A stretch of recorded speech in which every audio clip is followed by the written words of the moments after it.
दुनिया की इकलौती ऐसी जगह जहां हिंदू चाहकर भी नहीं जा सकते, पर क्यों? और मरे हुए वेल के पास अगर गलती से भी गए तो जान से हाथ धो बैठोगे, पर क्यों? और MRI स्कैन क्यों और कैसे की जाती है, और कैसे रातों रात बर्बाद हो गई नोकिया जैसी बड़ी कंपनी, और हिंदुस्तान और पाकिस्तान के बंटवारे की सच्ची कहानी, असलियत जानकर हैरान रह जाएंगे आप। ऐसे ही फैक्ट जानने के लिए बने रहिए हमारे साथ इस वीडियो के अंत तक। नंबर 6, इंडिया एकमात्र ऐसी जगह है जहाँ हिंदू ईद में गले मिलते हैं तो मुसलमान होली में रंग में खेलते हैं। पर क्या आपको पता है कि दुनिया में मुसलमानों की एक ऐसी पवित्र जगह है जहां पर हिंदू लोगों का जाना बिल्कुल मना है? पर क्या आप जानते हैं ऐसा क्यों? दरअसल दोस्तों, मक्का और मदीना मुसलमानों का सबसे पवित्र शहर माना जाता है। जिस तरह हिंदू धर्म में ये माना जाता है कि 4 धाम की यात्रा करने से उस इंसान के सारे पाप धुल जाते हैं, उसी तरह मुसलमान में एक बार हज करने से वो अपने सारे पाप धुल लेते हैं। और इसीलिए हर मुसलमान की ये ख्वाहिश होती है कि वो मरने से पहले एक बार जरूर हज पे मक्का और मदीना जाए। एक बार एक महिला ने किसी मुसलमान आलिम से पूछा कि गैर मुस्लिम को मक्का में जाना क्यों मना है? तो आलिम ने बहुत प्यारे तरीके से जवाब देते हुए कहा कि जिस तरह भारतीय नागरिक होने के बावजूद भारत के कुछ हिस्सों में हम नहीं जा सकते, खासकर उन जगहों पे जहां आर्मी की छावनी होती है, ऐसी जगहों पे बस जान लुटाने वाले लोग ही जा सकते हैं। ठीक इसी तरह मक्का में भी वही लोग जा सकते हैं जो इस्लाम के लिए अपनी जान की परवाह नहीं करते।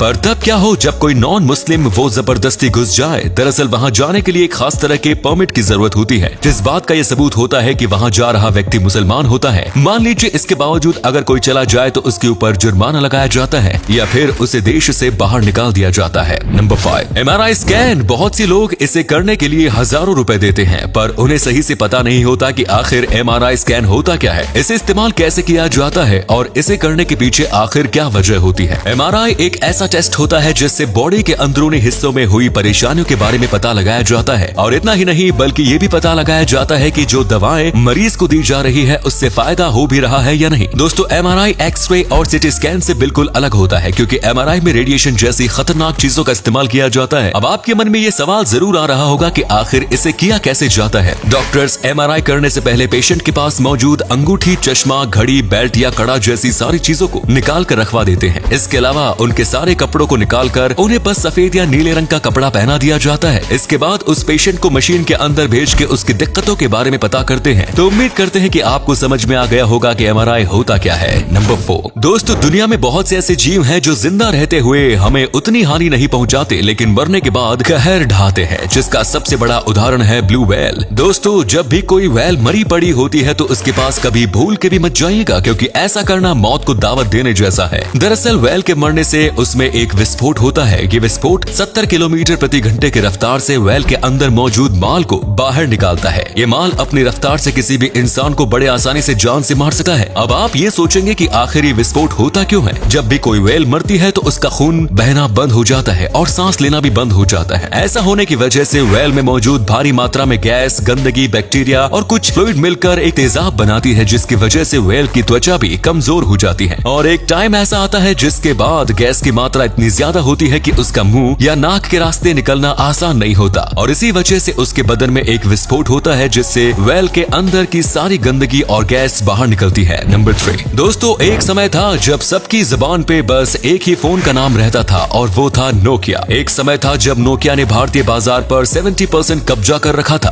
पर क्या आपके दिमाग में कभी ये बात खटकी कि आखिर नोकिया जैसी बड़ी कंपनी अचानक मार्केट से गायब क्यों और कैसे हो गई? दरअसल जब 90 के दशक में नोकिया ने टेलीकॉम में हाथ डाला और टेलीकॉम फील्ड में नोकिया की ग्रोथ बहुत तेज हुई, तो इसी के साथ लोगों का झुकाव हार्डवेयर से सॉफ्टवेयर की तरफ होने लगा और एक तरफ गूगल, एप्पल जैसे नए प्लेटफॉर्म भी आना शुरू हो गए, जो कि नोकिया की ही कीमत पर नोकिया से ज्यादा फीचर वाले फोन लॉन्च कर रहे थे। उस समय मार्केट नोकिया कंपनी के समझ से बाहर हो रही थी और यही था वो मोड़ जहां से नोकिया की बर्बादी शुरू हुई, क्योंकि एंड्रॉइड ने हर ऐप डेवलपर को ऐसा प्लेटफॉर्म प्रोवाइड किया जिससे सारे डेवलपर एंड्रॉइड के ही प्लेटफॉर्म पर अपने सारे एप्लीकेशन बना रहे थे। ज्यादा घाटा होने की वजह से नोकिया ने अपनी कंपनी को माइक्रोसॉफ्ट को $7 बिलियन में बेच दिया और उन्होंने किसी और को। इसी तरीके से धीरे धीरे लोग इस कंपनी का नाम ही भूल गए। नंबर 2, दोस्तों, ये फैक्ट सुनने में थोड़ा आपको अजीब जरूर लगेगा, लेकिन ये बात बिल्कुल सच है। इनसे मिलिए, इनका नाम है बाबा हरभजन सिंह, जिनकी 1968 में मृत्यु हो गई थी। सिक्किम में ग्लेशियर में दब जाने की वजह से लोगों ने उन्हें तलाश किया, पर वो नहीं मिले और उसके बाद लोगों ने उन्हें भगोड़ा घोषित कर दिया। और कुछ दिन बाद वो अपने दोस्त के सपने में आए और उसे बताया कि वो कहाँ पे दबे हुए हैं। और फिर जब सैनिक उस जगह पर गए तो सैनिकों को उनकी बॉडी एकदम एग्जैक्ट उसी जगह पर मिली। ये इंडिया के एकमात्र ऐसे सैनिक है जो मरने के बाद भी ड्यूटी करते रहे हैं। सैनिकों के सपने में आकर ये दुश्मनों के कई सारी सीक्रेट्स बताते हैं, बाकी सैनिकों की तरह गवर्नमेंट इनका भी वेतन हर महीने इनके घर भेजती थी और जब भी कोई मीटिंग होती तो इनके लिए भी एक कुर्सी खाली रखी जाती थी। इनको रिटायरमेंट 2006 में दी गई। दोस्तों ऐसे ऑफिसर के लिए एक लाइक और सैल्यूट तो बनता है। नंबर 1 दोस्तों, भारत की आजादी का मंजर ऐसा था कि हर भारतीय खुशी से झूम उठा था, पर एक बात जो दिल में आज भी जख्म बना हुआ है वो है हिंदुस्तान और पाकिस्तान का बंटवारा, क्योंकि इस बंटवारे में न जाने कितने अपनी जान गंवा बैठे और कितनों ने अपने एक दूसरे से बिछड़ गए। पर सवाल यह है कि बंटवारा आखिर क्यों और कैसे हुआ। ये बात है तब की जब ब्रिटेन की सरकार में क्लेमेंट एटली को ये उम्मीद थी कि भारत बिना बंटवारे के आजाद होगा, लेकिन ये उम्मीद टूट गई। फिर 3 जून 1947 को क्लेमेंट ने ऑल इंडिया रेडियो पे ये अनाउंस किया कि सदियों से बिखरे हुए जिस हिंदुस्तान को एकजुट किया गया, आशा करते हैं आगे भी ऐसा रहेगा, लेकिन ऐसा हिंदुस्तान के नेताओं को मंजूर नहीं था। इसके बाद पंडित जवाहरलाल नेहरू ने एक इंटरव्यू में बताया कि ब्रिटिश सरकार ने भारत के कुछ हिस्सों को अलग करने का प्रस्ताव रखा है और देश को आजादी करने की बात कही है। उन्होंने ये भी कहा कि इस बात से हम खुश भी नहीं है, लेकिन आगे आने वाले समय के लिए फैसला बहुत सही साबित होगा। और इसी के साथ उन्होंने कहा कि जब रात में पूरा भारत सो रहा होगा तभी भारत जीवन और आजादी की नई सुबह में अपनी आंखें खोलेगा। ये कोई आम सुबह नहीं थी, क्योंकि इस सुबह को देखने के लिए हजारों लोगों ने अपनी जान की कुर्बानी दी थी। इसी के साथ एक दर्द भरी दास्तान भी लिखना शुरू हो रही थी, जो लिखी जानी थी एक लकीर से, और वो थी भारत और पाकिस्तान के बंटवारे की लकीर, जिसने हजारों लोगों की जान ले ली और लाखों लोगों को बेघर कर दिया। तो उम्मीद है आपको आज की वीडियो पसंद आई होगी। अगर हाँ तो इस वीडियो को लाइक करें। इनमें से कौन सा फैक्ट आपको सबसे ज्यादा अच्छा लगा कमेंट्स में जरूर बताएं। इस तरह की और भी इंटरेस्टिंग फैक्ट वीडियोस देखते रहने के लिए चैनल को जरूर सब्सक्राइब करें। धन्यवाद।